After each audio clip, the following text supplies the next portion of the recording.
Olá pessoal, Direito do Consumidor. Nós vamos iniciar a revisão solicitada pela faculdade e eu gostaria de fazer a correção dos exercícios passados das provas da OAB anteriores. Os dois primeiros tópicos que nós vamos tratar são os direitos difusos e coletivos e o campo de incidência do Código de Defesa do Consumidor. Nesse vídeo, nós vamos tentar fazer a correção dos direitos difusos e coletivos. É um tema que para a OAB pode ser cobrado, né? Há uma certa frequência, como vocês podem verificar nas questões que nós colocamos aqui no questionário, mas eu acredito que não seja o principal local onde vocês vão ser cobrados disso. Para quem fosse dedicar, por exemplo, a carreira no Ministério Público, na prova aqui de Goiás, são 25 questões de 100 de direitos difusos e coletivos. Então, é uma matéria importante, deve ser estudada, e eu vou pedir que vocês peguem o questionário que foi passado, a começar da questão 1. Obrigado aí por terem pego. Vamos começar da questão 1. OAB 2010. É o segundo exame. Na época a prova tinha mais questões. Nas ações coletivas, o efeito da coisa julgada material será: tratando-se de direitos individuais homogêneos, efeito erga omnes se procedente, mas só aproveita aquele que se habilitou até o trânsito em julgado. Me parece um contrassenso no próprio enunciado. Ora, se é erga omnes, por que seria só aqueles que se habilitaram até o trânsito em julgado? Ora, se assim fosse, seria inter partes, né? Entre as partes do processo. Então, questão alternativa A é errada.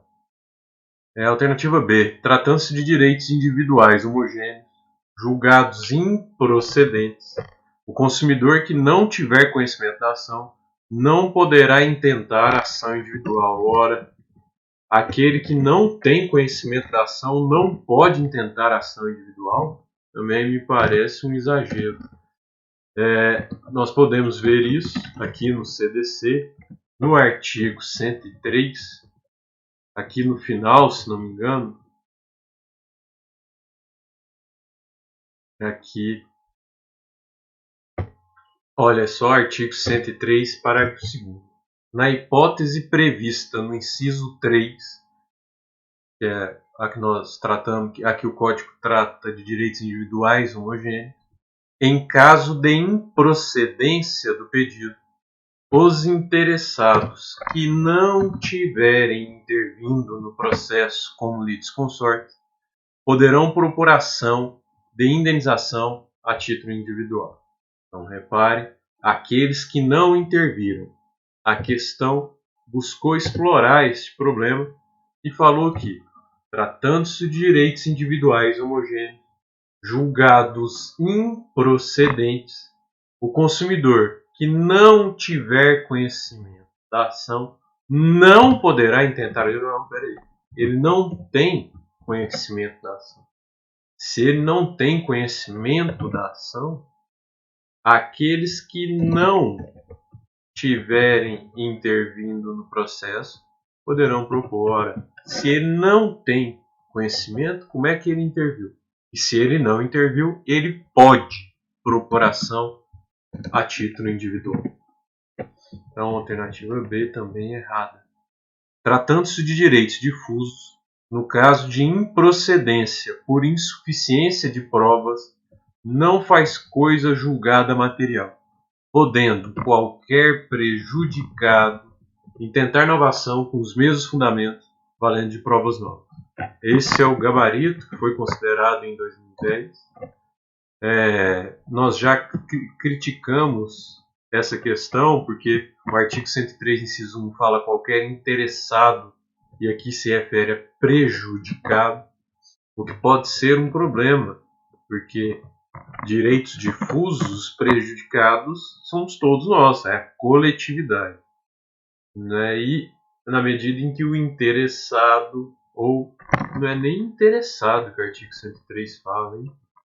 Aqui no 103 diz, não é nem interessado, é qualquer legitimado. Então há uma diferença maior ainda. Né?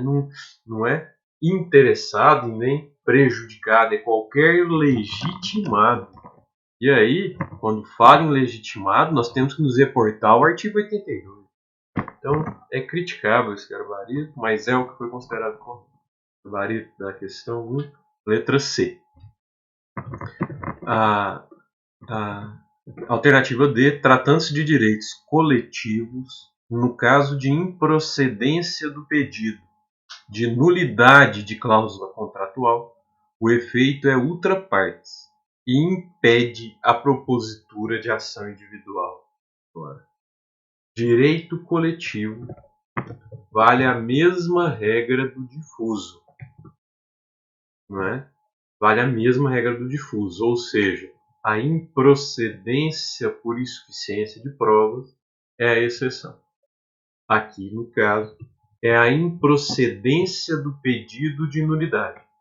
Se a improcedência do pedido de nulidade, ela não excepciona as hipóteses que estão previstas no 103. Então, artigo 103. Ultrapartes nas ações coletivas de que trata este código, a sentença para a coisa julgada. Ultrapartes, mais limitadamente ao grupo, classe ou categoria, salvo improcedência por insuficiência de prova. Neste caso, não foi por insuficiência de provas, foi improcedência do pedido de nulidade da cláusula contratual. Então, a cláusula contratual estipulava os juros abusivos, a cláusula contratual estipulava a renúncia a direitos do próprio bem, da própria coisa e demais. A nulidade da cláusula contratual gera efeito outras partes. Então, essa primeira parte está certa. Mas impede a propositura de ação individual? Opa, peraí. Olha só, parágrafo 1º do artigo 103. Os efeitos da coisa julgada previstos no 1, difuso, e 2, coletivo em sentido estrito, não prejudicarão o interesse e direitos individuais dos integrantes da coletividade, categoria ou classe. Então, não prejudica. Alternativa D, errado. Vejam que é uma questão muito boa, trabalha com diversos pontos que nós vimos em sala e vocês devem ter cuidado. Questão 2 é o OAB 2012. Determinada associação legalmente constituída há 3 anos. Associação constituída há 3 anos. Ingressa com medida judicial buscando a defesa coletiva dos interesses dos seus associados, no tocante à infração na relação de consumo pelo fornecedor T, pessoa jurídica de direito privado. A partir do fato narrado acima, assinale a afirmativa correta. Letra A. A associação somente teria legitimidade para propor ação coletiva se houvesse sido constituída há mais de 5 anos. Não, peraí. 5 anos aí é muito. Artigo 82. Para fins do artigo 81, quer dizer, a defesa coletiva em juízo. Artigo 82. Para fins do artigo 81, parágrafo único, são legitimados concorrentemente. Lembra? Legitimidade extraordinária, concorrente, disjuntiva. Quer dizer, não precisa ser realizada por todos em conjunto. Pode ser realizada de forma separada ou conjunta. Por isso, disjuntiva, concorrente. O MP, a União, os Estados, municípios, Distrito Federal, por meio daqueles que os representam. No caso, a procurador do Estado e demais. As entidades e órgãos da administração pública, direta ou indireta, ainda que sem personalidade jurídica, olha o PROCON, especificamente destinados à defesa dos interesses e direitos protegidos por este Código. E 4, o inciso 4, que é o que nos interessa, as legislações, as associações legalmente constituídas há pelo menos um ano e que incluam entre seus fins institucionais a defesa dos interesses e direitos protegidos por este Código, dispensada a autorização assembleia. Então, a alternativa A aí fala em 5 anos, está errado, né? Nós temos que considerar um ano. A associação necessita de autorização assemblear para ajuizar a demanda, mesmo que inclua entre os seus fins institucionais a defesa dos interesses e direitos do consumidor. Já vimos aí no final do inciso 4, artigo 82, dispensado a autorização assemblear. C. A propositura da ação coletiva não impede a que qualquer interessado ingresse com nova ação judicial, apontando o mesmo réu, causa de pedir e pedido. Reparem, a propositura de ação coletiva não impede a qualquer interessado ingresse com nova ação judicial. Ora, a pergunta aqui é: gera litispendência? A D é no mesmo sentido. As ações individuais, apontando o mesmo réu, causa de pedir e pedido, ajuizadas depois da demanda coletiva, importarão em litispendência, merecendo os processos ser extintos, né, por falta de pressuposto processual de validade objetivo, extrínseco ou negativo, né, se teria que gerar a extinção. Nos parece que o gabarito é letra C, em razão da redação do artigo 104. O artigo 104 diz que as ações coletivas previstas nos incisos 1 e 2, 1 e 2, e do parágrafo único do artigo 81, aqui englobam todas, difusos, coletivos e individuais homogêneos, não induzem litispendência para as ações individuais. Mas os efeitos da coisa julgada erga omnes ou ultra partes a que aludem os incisos 2 e 3, reparem, coletivo, individual, homogêneo, a que aludem os incisos 2 e 3, não beneficiarão os autores das ações individuais se não forem requeridas sua suspensão no prazo de 30 dias, a contar da ciência nos autos do ajuizamento da ação coletiva. Nós vamos ver mais para frente que isso é o right to opt out, né? É o right to opt out, ou seja, o direito de optar por ficar fora, né? Para nós, não precisamos de aprofundar tanto, o que nos interessa é que não gera a litispendência, não gera a extinção do processo, gabarito letra C. Questão 3, OAB 2015, as negociações mercantis adotaram uma nova ordem quando o Código de Defesa do Consumidor foi implementado no sistema jurídico nacional.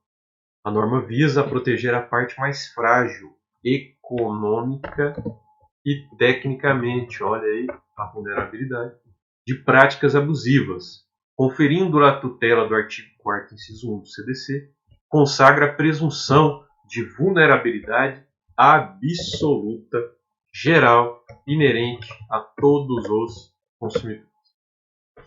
Bem legal aí. Essa nova ordem ainda conferiu especial atenção à convenção coletiva, adotada em outros ramos do direito, passando também a constituir forma de equacionamento de conflitos nas relações de consumo antes mesmo da judicialização das questões, ou mesmo se antecipando a esse litígio. Bem interessante, não é um tema que nós tratamos com profundidade nas nossas aulas, mas eu queria colocar no seu questionário para que nós pudéssemos bater um papo sobre ela. Já vi algumas questões aparecendo, pesquisei, na prática não é muito utilizado, né? A convenção coletiva não foi bastante adotada. Encontrei alguns exemplos, como por exemplo no site Consumidor Moderno, em que fala da cobrança de taxa de conveniência na venda de ingressos, em site de venda de ingressos, né? Houve uma convenção coletiva nesse sentido, para que não fosse realizada a cobrança, se não me engano até no show da Madonna que houve essa discussão. E no MPDFT, aqui próximo, não encontrei aqui em Goiás, mas aqui próximo em Brasília, uma convenção coletiva de consumo a respeito da não obrigatoriedade da contratação de aulas extras quando da remarcação de exame de direção posterior à prévia reprovação do mesmo exame. Bem interessante essa convenção coletiva, foi uma forma que o MP encontrou foi uma forma que o MP lá do DFT encontrou para negociar sobre esse tema. Acho que é importante essa discussão, porque evitou ações nesse sentido, né, e tentou solucionar o problema, mesmo antes de um TAC, de um termo de ajustamento de conduta, ou qualquer coisa nesse sentido. Mas vamos à questão a respeito da Convenção Coletiva de Consumo, prevista no microsistema do Código de Defesa do Consumidor, assinar a afirmativa correta.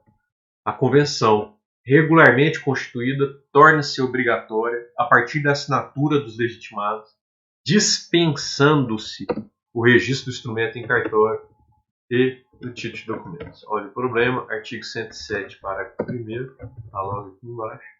Artigo 107, a convenção, artigo 107, parágrafo 1º, a convenção torna-se obrigatória a partir do registro do instrumento no cartório de títulos e documentos. Então, errada a alternativa A, que fala dispensando-se o registro. Alternativa B, a convenção não poderá regulamentar as relações de consumo que diz respeito aos preços e às garantias de produtos e serviços, atribuições do Departamento de Defesa, Proteção e Defesa do Consumidor. Não, né, é exatamente para isso que ela é criada.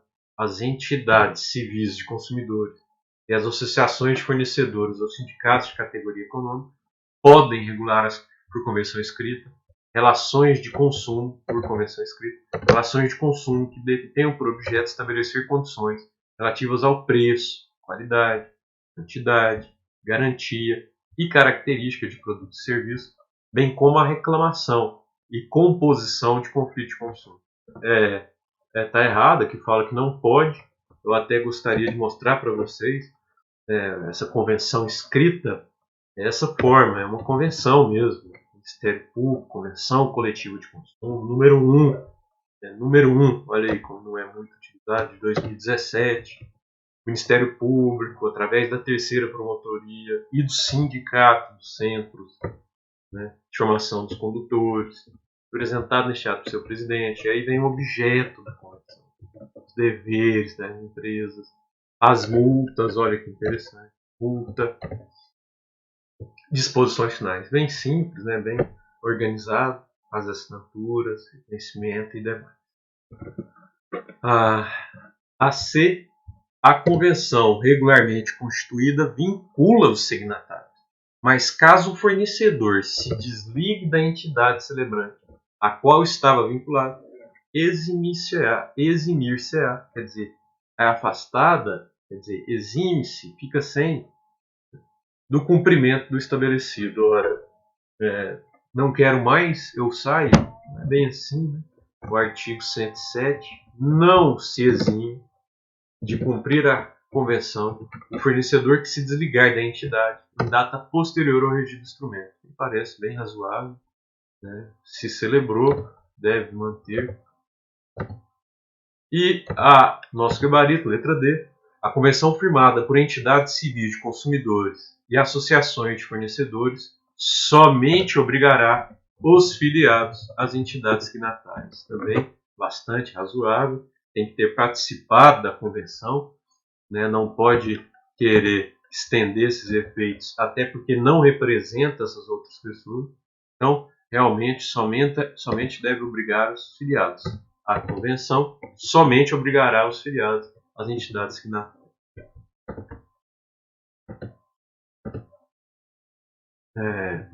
Vamos para a questão 4, também da OAB, é de 2018, agora já aproximando das duas que são cobradas. O posto de gasolina X foi demandado pelo MP devido à venda de óleo diesel com adulterações em sua forma, em desacordo com as especificações da ANP.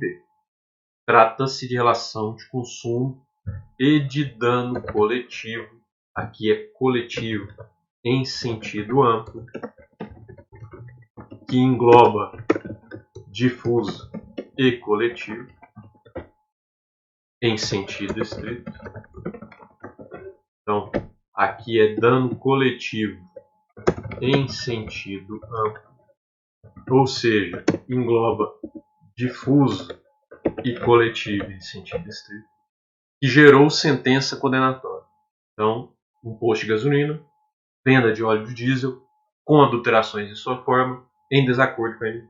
Você foi procurada como advogada por um consumidor que adquiriu óleo diesel adulterado no posto de gasolina X para orientar um consumidor. Assinale a opção que contém a correta orientação a ser prestada ao cliente. Vamos lá.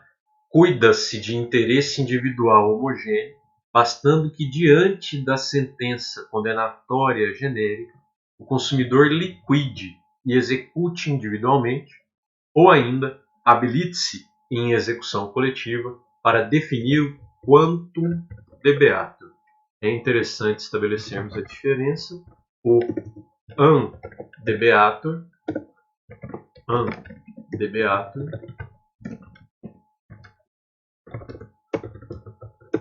é o reconhecimento de que deve. Então, a pessoa deve. O juiz fixa. Essa pessoa deve. E o quanto de beatur é o quanto a pessoa deve. Então, reparem a diferença. O an de beatur e o quantum de beatur. Então, houve um fornecimento de medicamentos que geram dano após serem consumidos. Esse dano não era previsto, não deveria ter ocorrido, e o juiz condena o laboratório ao pagamento. O an de beatur é o reconhecimento de que deve. E o quantum de beatur será fixado nessa sentença que definiu o an de beatur, ou será fixado quando nós debatermos o quantum de beatur, quando for verificar o quantum de beatur. É para isso que serve a liquidação e execução individual.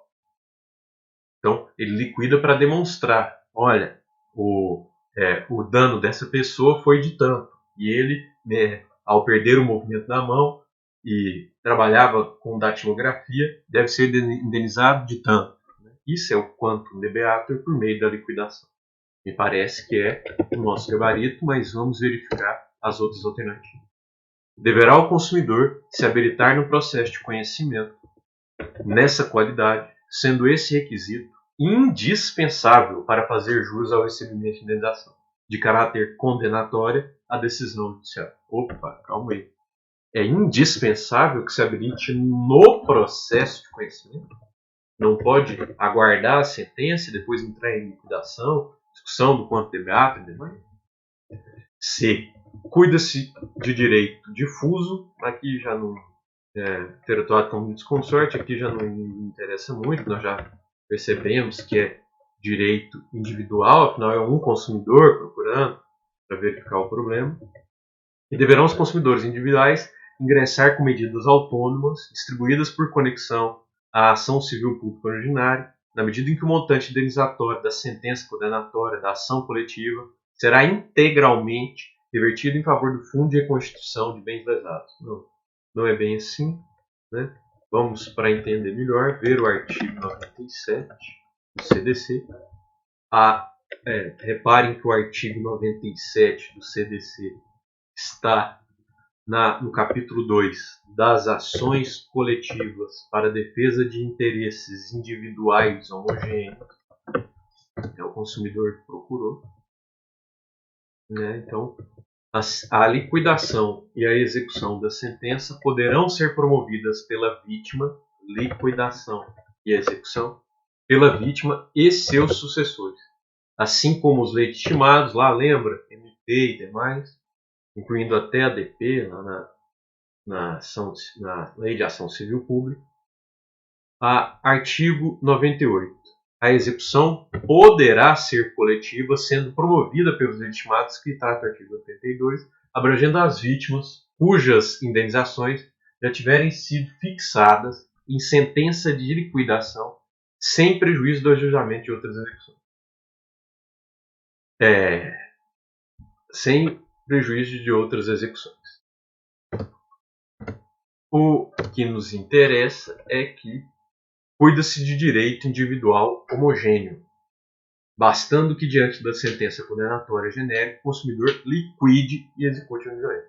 Ou ainda, habilite-se em execução coletiva para o crime. É o que nós estávamos, né, falando aqui. Pode ser tanto individual quanto a execução coletiva. Vamos só passar os olhos também no 104, que é aquele que nós lemos, né? Depois deem uma olhada, é aquela questão do right to opt out. Então, se tiver uma ação em andamento individual, só poderá se beneficiar se tiver optado pela suspensão após ser notificado, inclusive por edital. A questão 5, prova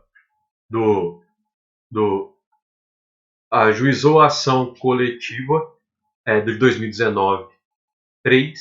O Ministério Público ajuizou a ação coletiva em face de vaquinhas laticínios em função do descumprimento de normas para o transporte de alimentos lácteos.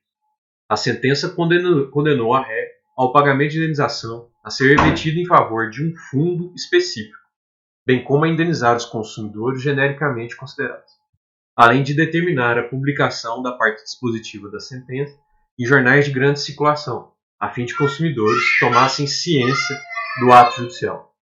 João, leitor de um dos jornais, procurou você como advogado para saber de seus direitos, uma vez que era consumidor daqueles produtos. Nesse caso, à luz do Código de Defesa do Consumidor, trata-se de hipótese de interesse difuso.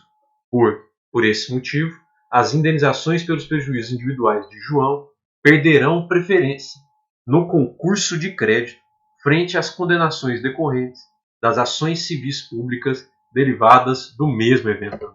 Bem difícil a questão, tem que ter tido uma leitura anterior do CDC, especificamente é do artigo 99.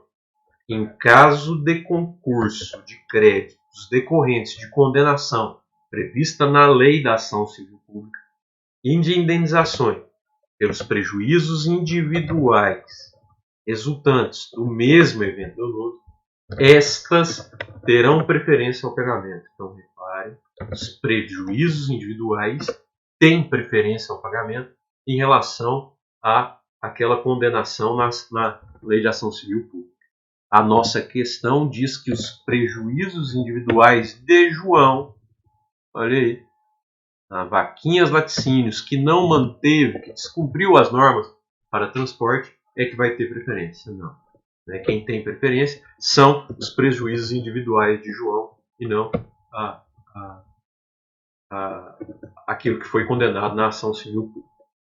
Aproveito para destacar que, como o artigo 99 fala, para efeitos do disposto neste Código, a destinação da importância recolhida ao fundo criado pela 7347 da Lei da Ação Civil Pública ficará assustado enquanto pendente de decisão de segundo grau as ações de indenização pelos danos individuais, salvo na hipótese de um patrimônio do devedor ser manifestamente suficiente para responder pela integralidade da dívida. Não repare, é por beneficiar os direitos, os prejuízos individuais, que, se tiver em discussão em segundo grau as ações de danos individuais, aquele montante que foi direcionado ao FDD, Fundo de Direitos Difusos, aquele montante que foi direcionado deve aguardar o pagamento. Deve aguardar. Né? Deve aguardar o pagamento. B. De interesses individuais homogêneos, nesse caso, tem-se por inviável a liquidação e execução individual, devendo João aguardar que o Ministério Público, autor da ação, receba a verba indenizatória genérica para então habilitar-se como interessado junto ao referido órgão. Ora, nós já vimos que não é necessário aguardar. O indivíduo, mesmo nos danos, nos interesses individuais, principalmente nos interesses individuais homogêneos, pode iniciar a liquidação e execução. Então, para que aguardar o MP? C. De interesses coletivos, em razão disso, João poderá liquidar e executar a sentença individualmente, mas o mesmo direito não poderia ser exercido pelos seus sucessores, sendo inviável a sucessão processual na hipótese? Não, calma aí. Nós vimos que no 27 inclui sucessores, até porque podem ter danos que geraram a morte. E D. De interesses individuais homogêneos, João pode, em legitimidade ordinária, direito próprio, interesse próprio, ou por seus sucessores, por meio de processo de liquidação, lembra? Quantum de beato, já tem o ano de beato que vai fixar o quanto, provar a existência do seu dano pessoal. Olha, realmente, quando eu consumi esse laticínio, eu passei mal, fui acamado, perdi emprego. Né? Provar a existência do seu dano pessoal e do nexo causal, conduta, dano e nexo causal, a fim de quantificá-lo e promover a execução. Parece que o nosso gabarito, sem dúvida, é a letra D. Questão ótima. A OAB pegou pesadíssimo aí o exame 2019-3, recente, outubro de 2019. É isso que nós tínhamos para tratar. Espero que vocês tenham gostado. Em breve nós voltamos aí com outras questões. Bons estudos a todos.